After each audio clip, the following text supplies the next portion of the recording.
Hey, good morning, everybody. It's Robert Phoenix here, broadcasting you live from Fredericksburg, Texas. What's happening? How is everybody?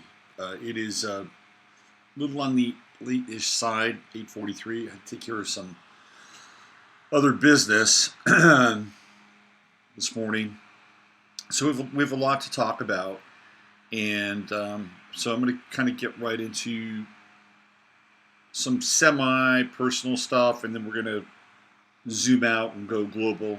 Um, so I have some. Okay, let me give you an update on what happened with the gym. I got to start off with a little bit of humor here. It's important. It's very important. So, as you know, I got into a conflict with the gym, or not really the gym. I got in conflict with a ditzy, spandexy person at the gym who was not willing to share the equipment. Okay, and then the whole thing ended with a cop getting involved, which I totally detest. And just to again bring this full circle, the cop wasn't even called. He was on his way to the swimming pool, and that was an unfortunate turn of events. He didn't need to be involved. So I was so kind of worked up that I decided to quit my membership at the gym. This is bullshit. But what happened is that yesterday, I thought about it. I talked about it on the show. So I went back to the gym because I want to keep things cool, right? I mean, you got to keep things cool in life. We have a lot of responsibility in a lot of ways. And we can't always be responsible for other people, but we can be responsible for states of consciousness and states of being. And we are, in some ways, impactful on other people's state of mind, emotions, well-being. Again, I'll use the C word, consciousness. So I thought to myself, well, what did I leave behind at that gym? Right? I sort of just took a flamethrower to it. So I went in yesterday, and I found the gal who was dealing with me and the whole situation. And I said, "Look, hey, I want to apologize for any kind of friction that came up yesterday. I didn't really mean to cause a scene, but I was involved in kind of a heated discussion, with that person about the equipment. And I said the thing that really, got my goat was when the cop got involved, and and they were very clear to tell me that they didn't call the cop. He was just waddling back to the swimming pool, and I said, look, I've had nothing but positive experiences with this gym. I like this place. You guys do a great job. I know that you're packed and bursting at the seams because they've got little stickers now on all the cardio equipment, which is please limit use to 20 minutes, right? So this is an indicator that this area is growing because more and more people are going to the gym and using the equipment. So they're being strained now, and they're doing a new gym in February, and so I get that. So I said, look, there's nothing personal against you. I really like it here. I just had, it was just a bad experience with the other gym member, and then really the cop. And it was really funny because this guy comes out, and he's like a some level of supervision there, right? This woman who helped us out was like an instructor, administrator. This guy was an administrator, and he says, "Hi, I'm so and so. I overheard your conversation, and we're very close here. We shared what happened yesterday, and I just want to let you know that you're going to be getting a letter from DJ, who's the director here, and there's some verbiage in there that based on what I just heard, just ignore it." I'm like, okay. What kind of letter did you send me? It's like because I had kind of a mea culpa or whatever. And I tried it. I did it because I wanted to keep things clean, right? You gotta keep things clean. If you don't keep things clean, then it can be real. The system fouls and the gears get gunked up. So you got to keep it clean. So I kept it clean, and but that letter thing was funny. He's like, I wonder what's in the letter. So I'm looking forward to reading the letter with the salty language. We didn't appreciate your. And it's like he was like, "Oh, we don't want to lose this guy," Disregard it. Just talk about a Mercury retrograde moment, right? That is a total Mercury retrograde moment. Send the letter and then tell me to disregard some of the verbiage. Maybe not all the verbiage, but just some of the verbiage. Maybe I should say, okay, can I bring it back to you? And maybe you could tell me which parts of the verbiage I need to disregard. Oh my God, I think that was really funny. Really, really funny. So, yeah, resolution with the gym, all fine with them. I'm not sure where my workouts are going to take me. I think maybe I've got a month membership. I'll think about it, and we'll see what happens. I know you guys were just itching to find out the resolution of the gym, but it was a real eclipse moment. It was caught between the poles of the eclipse in a lot of ways. You had authority with the Capricornian thing, right, with the cop, and then I had, the moon also in there with this woman, the feminine aspect of the moon in Capricorn, being unyielding and and really cold, which is what in a lot of ways what that Capricorn moon can manifest as was cold. So, and on the other side, there was the other woman who actually works there and was trying to sort of mediate the thing. And I was, I was kind of in the middle of that. It was very interesting. It was very, very, very interesting. And I do have Mars in Cancer in my chart, so maybe that was being invoked in some ways, even though Mars is now clearly in Leo. So anyway, gym situation result, but I do think it's important to keep things clean. Last night I was on Facebook and doing a lot of stuff on Facebook. We have a group on Facebook. If you haven't found it, I highly recommend it. It's kind of a cool group. It's the 11th house, and Rob Chopra, who's an 11th house guy, and one of my clients said, "Hey, why don't you do a group?" I'm like, "Why don't you start it? If you were interested, start it." He's like, "Okay." So we started this group. It's great. I think we're about 200 people strong. Very active group. And last night I got into a bit of a debate with one of the members and somebody who has been kind of engaged in my, following my work for a while. And there was a very interesting kind of discussion. And you got to figure out where you want to go with stuff like this, right? So let me just play you the video, which triggered the discussion because it's an important video. We're going to get into the kind of the meat of the show now. Marianne Williamson, who is running, and by the way, I'm convinced that if Marianne Williamson was not buds with Oprah, she wouldn't be running for president, or she wouldn't be getting the how do I say this? She wouldn't be getting a podium at the debates. She wouldn't be having a platform if she wasn't friends with Oprah. Oprah has a lot of clout, and she has a lot of connections. And she's very tight with Oprah. Marianne Williamson is. And that's, I think, one of the main reasons why she's there. And, there's a few other reasons why I think she's there. And by the way, Marianne Williamson ran for the state senate, I believe, in California and lost.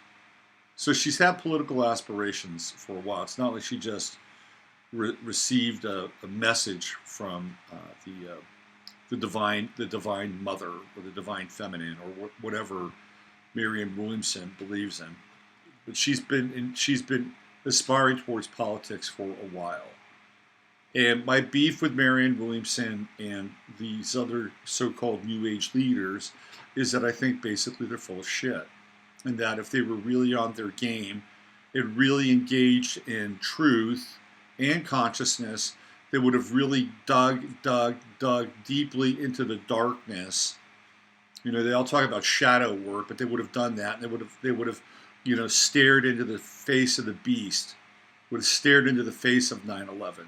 You know, and let's say the Franklin scandal was going on, which it was at one point. You know, where were they? Where were they post Franklin scandal? Where were they with Jerry Sandusky? Where have they been with the Catholic Church? You know, where have they been with any of this stuff? Where were they? You know, it's like what happened with the economy and just the crashing of the economy back in 2008, 2009. They were nowhere to be found. You know, they're only there for feel-good moments, self-aggrandizement, and you know, your dollars.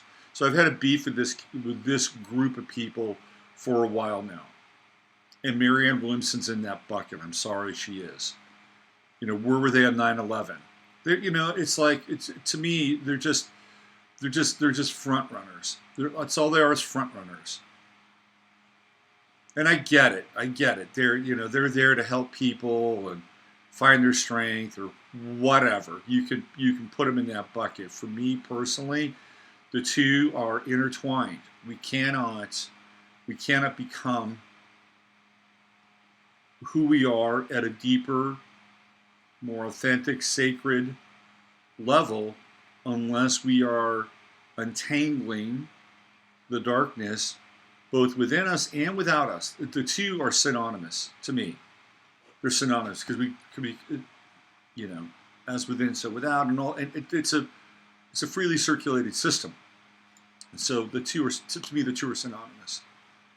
Right. So they were nowhere to be found. And now she's stepping up, and her platform, which was bizarre to say the least, during the last presidential debates, she did touch on a couple things that I thought were very important because she comes from a holistic background, but it's nothing that anybody who's not watching this video stream hasn't thought about or wrapped their head around, which has to do with the fact that it's not our system, our medical system, Medicare, Medicaid, single payer. It has nothing to do with that. It has to do with the quality of wellness.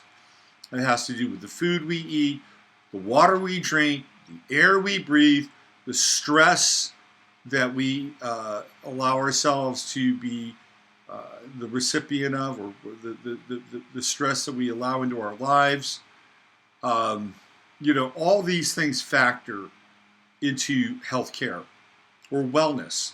And nobody talks about that. It's kind of like this rubber stamp, the allopathic Western model. Not that it's kind of like they don't get into the system itself. The system has already been sanctified and blessed. They just need more of it for everybody and for cheap. And it's the laziest way, the absolute laziest way to attack an issue. At the very least, Marianne Williamson has thought about this. I give her that credit. And that's about it. Because she has, she was an anti-vaccine person. And then she decided to walk it back because people gave her too much heat. That automatically disqualifies her for being president. And I'm not even a big president person, but it's part of the game right now. And let's just say, for instance, she actually had to do something that required some spying. You know, would you want to have somebody who had a very vehement stance on one issue and walk it back with a snap of the fingers because somebody or a group of people said you're wrong, or how could you have this point of view? No, you wouldn't. You want to have somebody who can stand firm by their convictions. If they thought it was truth, then stand by them. Right? This is, so automatically that disqualified her. And then she did this thing at the debate. What would be the first thing to do? The first thing I would do is I'd reach out to that sister, Jacinda, over in New Zealand, because she got it right. And what we're going to do is we're going to make the world safe for our babies and our children. Well, if you look at Marianne Williamson's bio, it says she has a child. I've never seen it. I've never seen her child. She doesn't talk about her child. I've never seen Marianne Williamson in a relationship. I've never seen Marianne Williamson in a marriage. And I'm like, well, why would I want to vote for you? I know that sounds very, very kind of pedestrian, but I think actually having a relationship, having a marriage, and having children is kind of a big deal. Like children you actually have, not children you rent or borrow, real children, progeny. I think it's kind of important. I saw this graphic of all these people who are the leaders of Europe. None of them have kids. None of them. Macron, May, Merkel, any other member of the M team, none of them have kids. They're all kidless. What does it say? It says they have no investment in the future. None. Zero. When you have a child, guess what? You're invested. You literally have skin in the game. And it's the skin of your own offspring, your own bloodline. You and your partner, your wife, whatever, right? There's none of that with her. And I'm sorry. Even Kamala Harris. Kamala Harris has never had a kid. There's some people think Kamala Harris is a dude, by the way. I don't know. I wouldn't be surprised. I'm just telling you. There are some people who think that. She's never had a kid. She's got stepkids. Look, I think it's important. Because if you're a woman, you know what that feels like. You know what it feels like to go in and have labor, have a child, right? It is one of the most painful and sacred experiences on the planet. And Kamala Harris hasn't experienced it. We think maybe Marianne Williamson has. I don't know, some weird reference to it in her Wikipedia. But but even having a relationship is important. Right? Having a relationship is important. It's very important. Even if it's a relationship that's troubled, or being able to relate, work things out, these are fundamental issues. She doesn't even have one. I'm sorry. Now, if she wants to become some kind of spiritual minister for whoever is the next president, which she's probably angling herself to be, by the way, to be hired on into some kind of spiritual advisory capacity. Think the left's version of Paula White. That's what Marianne Williamson is angling for. And if she becomes that person and she takes on that role, let me show you what Marianne Williamson has in store for America. Here we go. I'm going to ask the white Americans in the room to please repeat after me. On behalf of myself and on behalf of my country, to you and all African Americans, from the beginning of our nation's history, in honor of your ancestors and on behalf of your children, please hear this from my heart. I apologize. Please forgive us. With this prayer, I acknowledge the depth of the evils that have been perpetrated against Black people in America.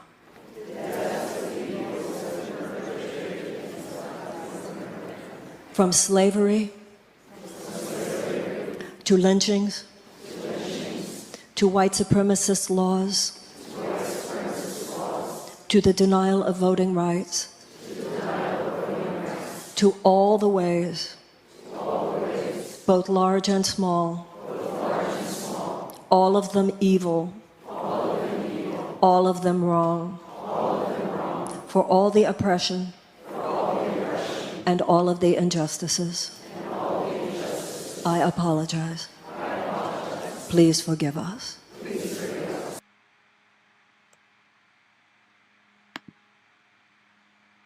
Okay. That just totally smacks of cult. That is cult-like behavior. Cult-like behavior. And I think, piggybacking on the resurrection of trauma. Now, some people say, well, it's very healing. It's a very healing kind of thing. Okay, well, let's be clear. Where was she at 9/11? Where was she with all the evil fucking perpetration, right? The evil perpetration that took place in 1913 when the bankers decided that they were going to hijack the system. Where was she when it came to the Depression, the Great Depression, which is an artificially created event that was put together by the bankers to essentially drain everybody? Where was she with that? No, she wasn't there with that. There's no healing there for that now, is there? No. She's picking the low-hanging fruit and creating the ultimate virtue signal. And this woman is dangerous. I'm telling you. In that regard, she's utterly dangerous. Look at all those people, well-meaning people that want to find a more peaceful way of life, more peaceful coexistence, tired of the flack, tired of the bullshit. I get it. I totally get it. I understand why that they may submit to something like that, because it appeals to their higher nature and their higher order. And she is somebody who I believe might think that she's virtuous, but she's really piggybacking on that with those people. And this is the high strange. I'm telling you, it is the high strange. And if I were black, so-called black American, and I had this woman facilitating this ritual for me, I would not be thrilled. I wouldn't. I say thank you very much. Not your experience, not your dog. This is not your dog in this fight. Okay, just get out of the way. That's how I would feel. That's how I would feel personally. Just get out of the way. And if we get into the exhumation of the bones of our past and our history and who was wronged and how it's affected us, well, we got a pretty long list. And it's not just for one group or for, one affiliation. If we wanted to go deep and wide, we can bring the whole of humanity in here. So don't stop there, Marianne. I think on your next church stop, you may want to take on, the 1913 hijacking of the banking system and the crushing fiat slave debt that has put everybody into since then. Well, let's see how long you last on the campaign trail if you wrap your arms around that one. Anyway, so over on Facebook, I put this out, and there's somebody who is, into kind of, what goes on here. And she said, I'm surprised that you would be down on her. Well, if you're really following my work, you wouldn't be surprised, right? But it came down to one of these things where, did I want to be right? Did I want to be right? And somebody who is an alliance, part of our, invisible tribe, our invisible network. And, we don't, it's like we don't want to alienate, these very fragile relationships in some ways, but at the same time, we also have to stay close to our truth. It's a very fine line, very, very fine line. And so I had to make the decision. Do I want to arm wrestle this person inside of this chat? And so I got up from the chat, and I got up from Facebook, and I went for a bike ride. And which I highly recommend, by the way. Not the bike ride part, but if you're in the screen world, and you are kind of in a vortex, and you're spinning, get away. Just get away from it. Get away, get up, go do something. Go outside, jump on a trampoline, get on a bicycle, do something. Because when I went out on the bike, I cleared my head and I thought, well, what's important? What's important is to find a way for this person and myself to have a moment where we are connected and each one gets to save some face. Like I don't have to, pull out the howitzer, and she doesn't have to, sit there and defend her position and then get dogpiled by a bunch of people who probably think more along the lines of what I'm sharing than what she's sharing. And nobody wants that, okay? So I had to figure out a way to communicate with her that basically said, here's my position, here's your position, and, this is how I'd like to, this is how I think this could resolve, okay? It takes work. I'm telling you, it takes some work. But if we're serious about the quality of our lives, the quality of our consciousness, and living it every single day, then we have to be willing to do that kind of work. Not everybody is there to be tarred and feathered. Not every situation is there to be napalmed. Okay? And this is my lesson over the last 48 hours that I'm sharing with you. So it worked out pretty well, I think, on both fronts. But the Marianne Williamson video, with this high strange. It's just total high strange. And I'll tell you who I by the way, there was that one guy who was scratching his arm. You see him, like, what the hell's going on here? What did I get into? I just came here because I heard there was some really good looking new age women here who are into Tantra. So, but those are earnest, well-meaning people who are, I think, slightly deluded. That's what I think. My 2 cents. Speaking of deluded, the rate of delusion is getting higher and higher and higher with every passing day. The high strange. We are now in the theater of high strange. So what I'm about to show you matches what I just showed you with Marianne Williamson, takes it to another level. Here we go. Check this out. Okay. City of Atlanta. They have an LGBTQ affair. So not only does the city of Atlanta have a government, but they've got a wing, a Politburo, as it were. The LGBTQ. Check this out now. LGBTQ, isn't that cute? Coalition, Atlanta, LGBTQ.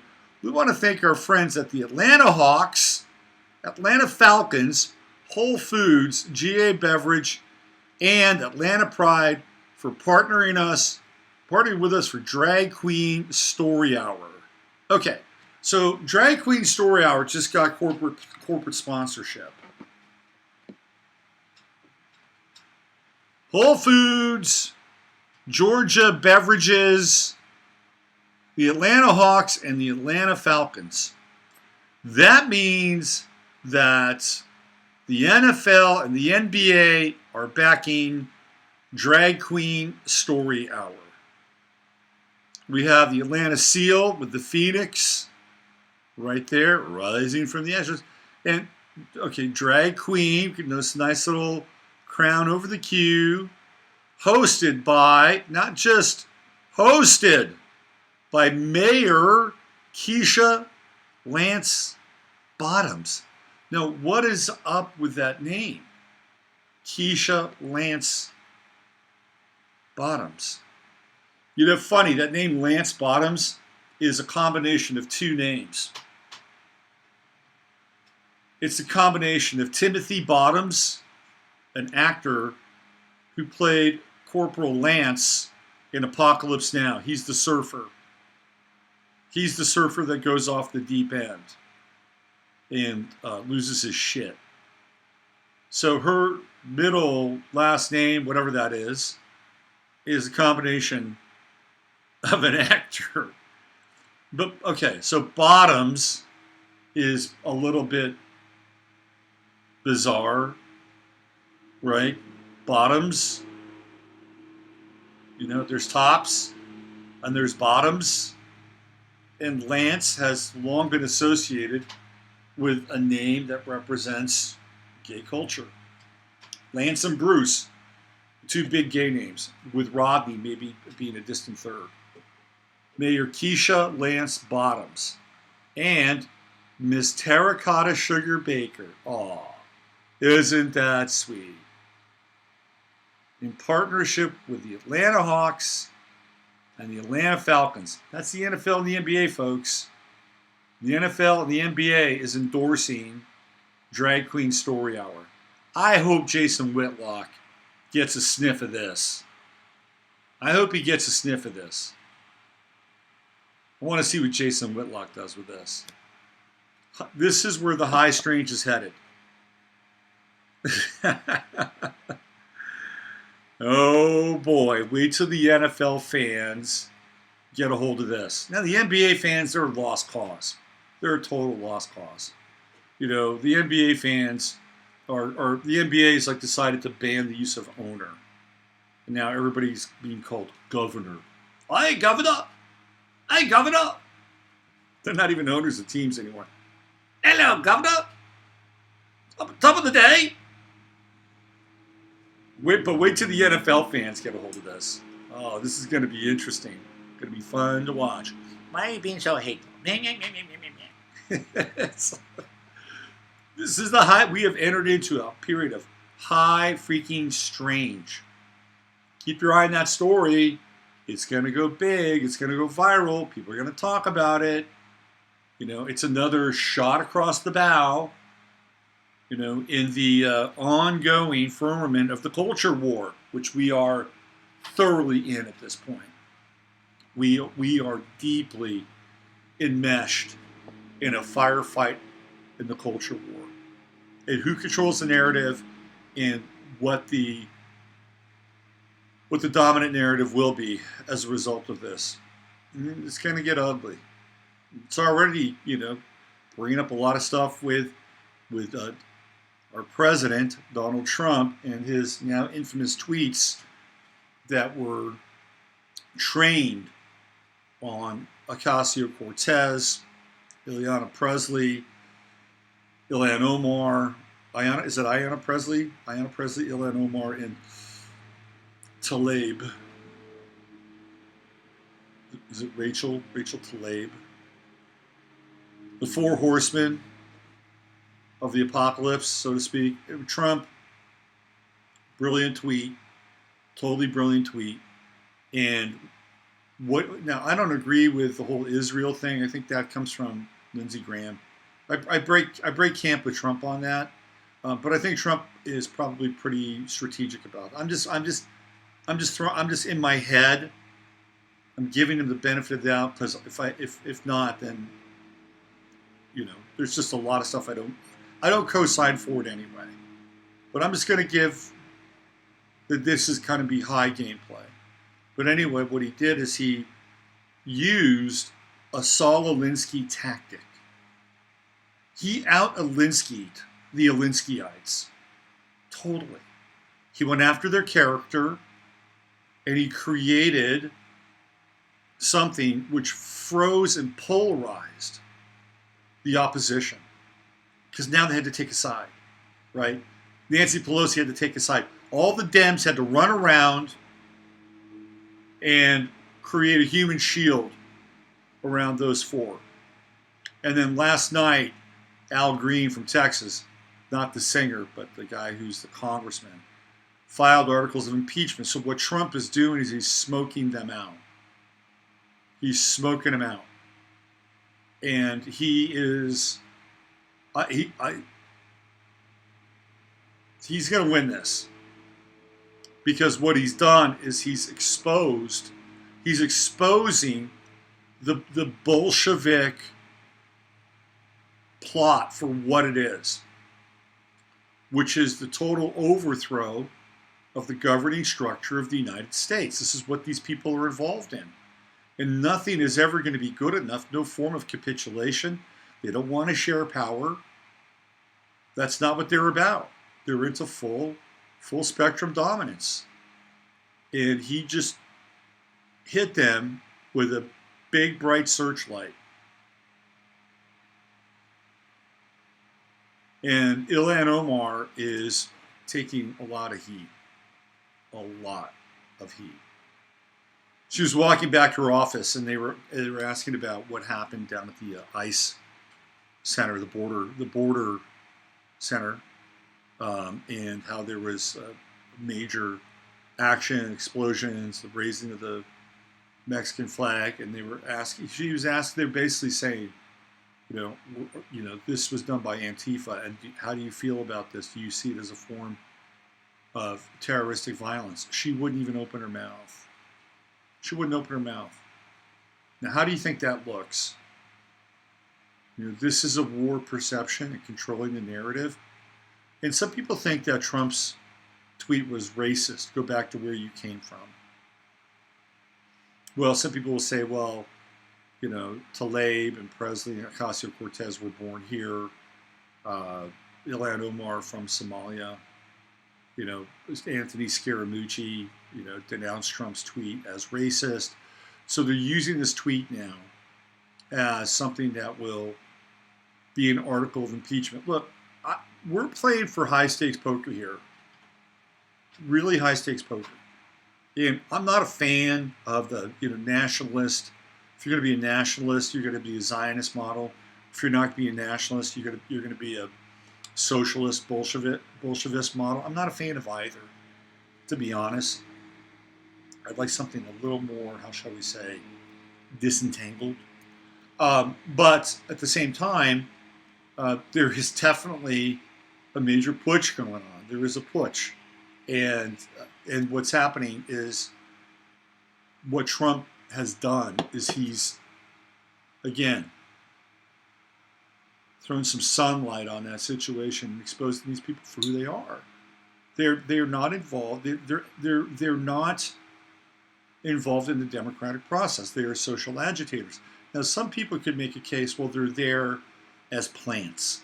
They're there to make the right look good and Trump look good. I don't really believe that. I don't necessarily believe that. I think that they have their own agenda, and I think that they're being guided and directed by people like George Soros. And there's money behind them, and there's infrastructure behind them. Obama's behind them. What is it, OAR or whatever they're doing with the OAR stuff? Anyway, he basically opened up a vault of light onto this situation. And what's going to happen is that this thing with Al Green, it's not going to work. This articles of impeachment thing is not going to work. And the reason it's not going to work is because there are people that are more invested in the status quo and finances and all the things that are going to be connected to something.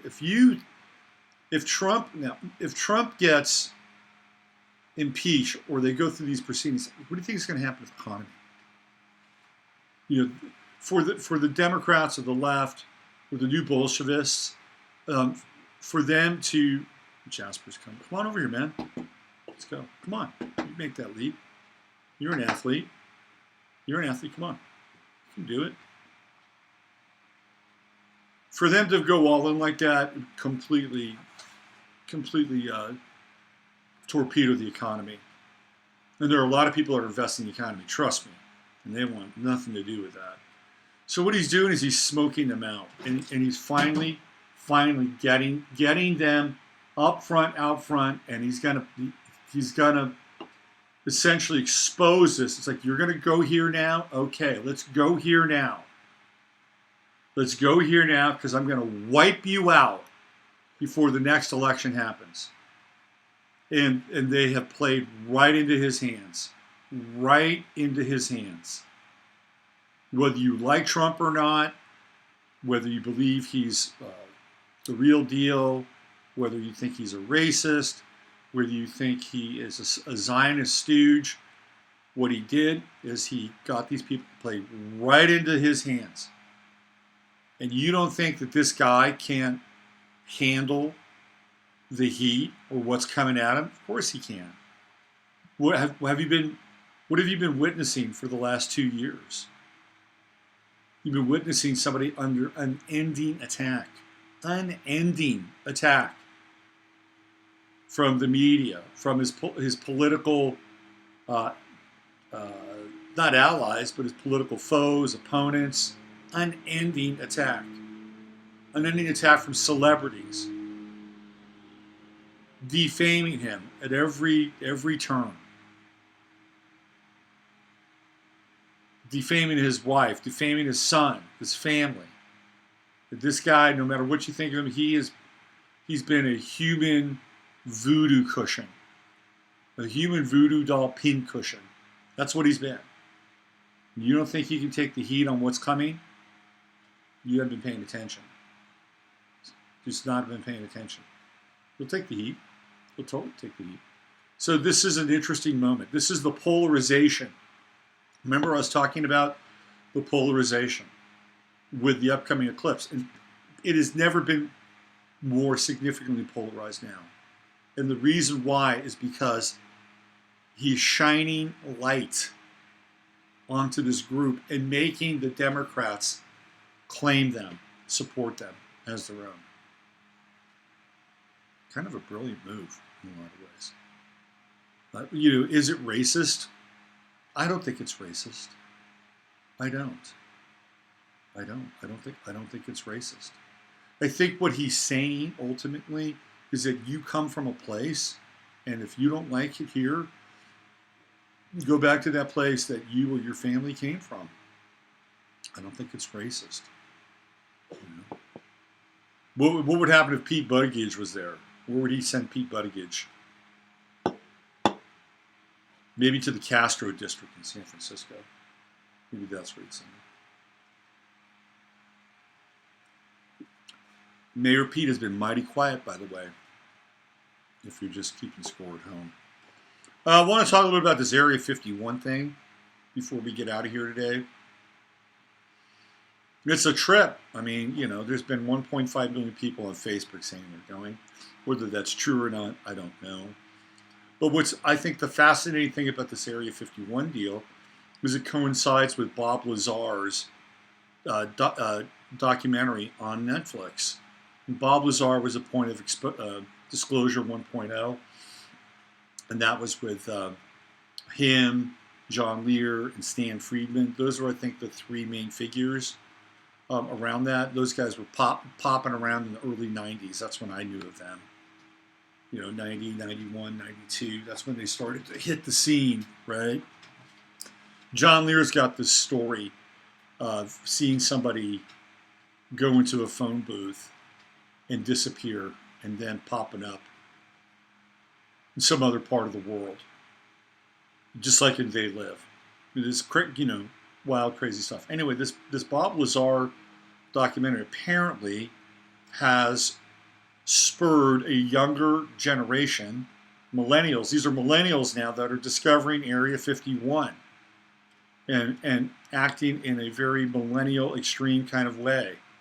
Now, I don't know if this thing's going to go off or not, but they're going to stream it live, and it's going to be, at the very least, interesting to see and watch.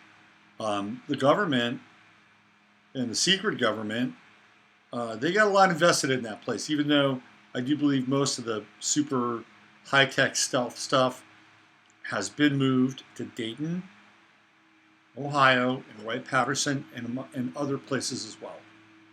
So who knows, what they would actually find if they're going to storm the gates. But I guarantee you, the word you're going to get used to or hear is LRAD. LRAD, high-frequency sounds. That'll push those people all the way back to Pahrump. Okay, let me see what we got in Chatlandia. See what we got going on here. Let's see. The Art of the Deal, read the book. He's a tactician. Maybe you were watching LARP Theater. Maybe. Why can't I see my... refresh this. Give me a second here.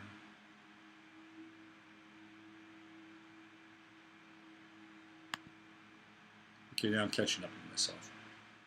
Got a lot of refreshing to do on these platforms. Let me see what's going on in Chatlandia. Both sides are corrupt. They work in tandem. I'd agree with that, by the way. But They would love to have a Bolshevik revolution in this country. Sticks and Hammer called the shots. Yeah, yeah, I like him. He's good. He's really good. Don't pull out aside, focus on.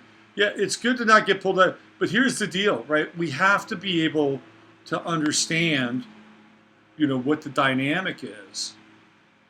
We have to understand the dynamic and what's going on the theoretical left is that they would be more than happy to have a Bolshevik purge. I mean, this has been going on now. They've been priming the pump for this for a while. I mean, if you think about it, they've been priming the pump for a while. Think of all the purge movies, each one getting more and more aggressive, more and more overt in its messaging. And that's just one kind of portal, and this has been going on for a while now. And during the Bolshevik Revolution, one of the things that the Bolsheviks focused on was they wanted to turn it into a working class kind of battle, right? It's like here you've got the elites, then you have the underserved working class, and theoretically, and let's get into them, and let's get them good and pissed off. Let's hit the hornet's nest and let's turn them loose, and steer them in that direction. Let's move the herd. In this country, what they tried to do along those lines is they tried to do that with the American worker, and the American worker wasn't buying it. It's a different mindset. It's a totally different mindset. And the mindset is, I'm independent, I can work, I can take care of myself. I see this as a system theoretically where I could rise in status if I play my cards right, put my nose to the grindstone, and figure out what my good alliances are, including my family, and we can begin to create generational wealth. Because this is a place where, for the first time in history, you could do that. The first time in history, this is the place. Europe, laced with feudalism. And it was a very, very short moment of time between feudalism and socialism in Europe. They zipped that thing up really quickly. After 2 world wars, the First World War wiped out the standing feudal class. They got rid of the last of the bloodlines that would be a strategic impairment to the next plan. And the next plan was to introduce socialism as quickly as possible to as many countries so that people could go from one kind of feudalism to a different kind of state-sponsored feudalism. Here in this country, one of the first places ever you could actually do that and not have some despotic king come along and say, that's mine. Sorry, that's mine. And yeah, are there heavy-duty kinds of tariffs for being here? Yeah, there are. Absolutely. Sometimes there's a heavy spiritual tariff for being in this country, but it's unlike any other place. So what the communists and the Bolsheviks tried to do is they tried to flip the American worker, and the American worker wasn't having it.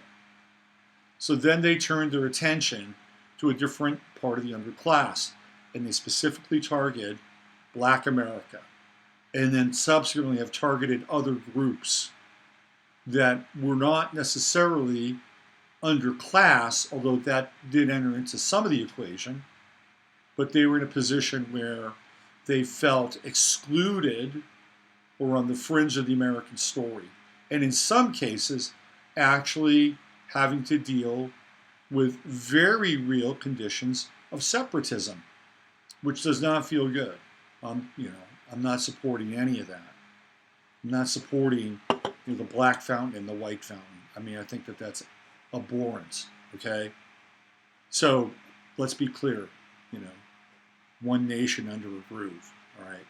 Now, that said, have groups been exploited because of certain inequities or inequalities that have been kind of created in a very, very kind of fast forging of a culture and a country? The answer to that is yes, absolutely. And that's what's going on now. So what the Bolsheviks never went away. They never went away. they're one part of the banking arm. That's what they do. They destabilize. And when you look at these color revolutions that took place in the Middle East and North Africa, right? It's like the same people, the same Bolshevik spirit in a lot of ways, and run by George Soros. All those revolutions were funded by George Soros. He was a bagman for the Rothschilds. Okay, so we have to be aware that this is taking place. Now, the whole idea would be to force you into Trump world, and to force you into all things Trump, and all things Zionist, Likudnik, Habbadic. Tread carefully there. That's the other side of the equation that you need to just use your filter on. But I do believe that there is an exposition happening. And this thing happened from the first day after the election, with Hillary Clinton, Bill Clinton showing up at her, thrown in the towel moment, dressed in purple. And then prior to that, the death of Prince, the purple one, and then we have the sacrifice. The Prince, of course, being Machiavelli. Okay, so a lot of high strange out there, right? A lot of high strange, but it's interesting theater, and I suggest that you all work on your inner game, right? Work on your inner game and allow for this force, the Most High, God within, to come through your experience as much as you can, and do your best to try to treat people with as much respect and sacred intent as you can. And if you can't, or if they're not worthy of it, cast ye not pearls before swine. And that's when you put your high beams on. Really quickly, I just wanted to give a quick summary and a shout out to a good friend of mine, Jolie, who's a psychic, and she's been on my show a few times. And she's in Colorado right now trying to find a place to live. And she's having a hell of a time. She's on her own. She's in a new place, and she's been telling me some of the stories about what's out there, what's not out there for people who are just trying to find a room in a house. I want to talk more about that, and maybe I'll talk more about that tomorrow as part of tomorrow's show. But it's not easy out there. It's not pleasant out there. If you're out and you're not connected to people or a group or network, and you're trying to find a place to stay or a place to live, it's very, very difficult. Very difficult. It's tough sledding. Really tough sledding. And I'll get into more of that tomorrow. And a lot of vipers. There's so many vipers out there. And that's why we need to take care of our own. And we've got to be able to do that. At the end of the day, that's really what it comes down to. All right, let me get out of here. And let me just check in with you guys one more time. That hasn't suffered injustice at the hands of another. Absolutely, Ani. Good pastor, hate to see this. She was brave.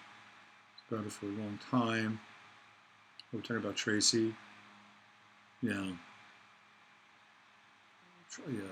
Interesting stuff with Tracy. Okay, I'm gonna jump. Use your head to discern what's real, your heart to step on what's possible. I'm Robert Phoenix. I'll be back tomorrow with the Friday Farcast. I think we're gonna be looking at JFK Jr. What happened? Is it real? Is it not? I'll be joined by a guest. We'll be doing a little musical tribute to JFK Jr. All right, I'm out of here. This is Robert Phoenix. Thanks for showing up. Find me at robertphoenix.com. It's under construction. Doing some stuff. But find me there. Find me on Facebook at the 11th House Group. Take good care, and bye for now.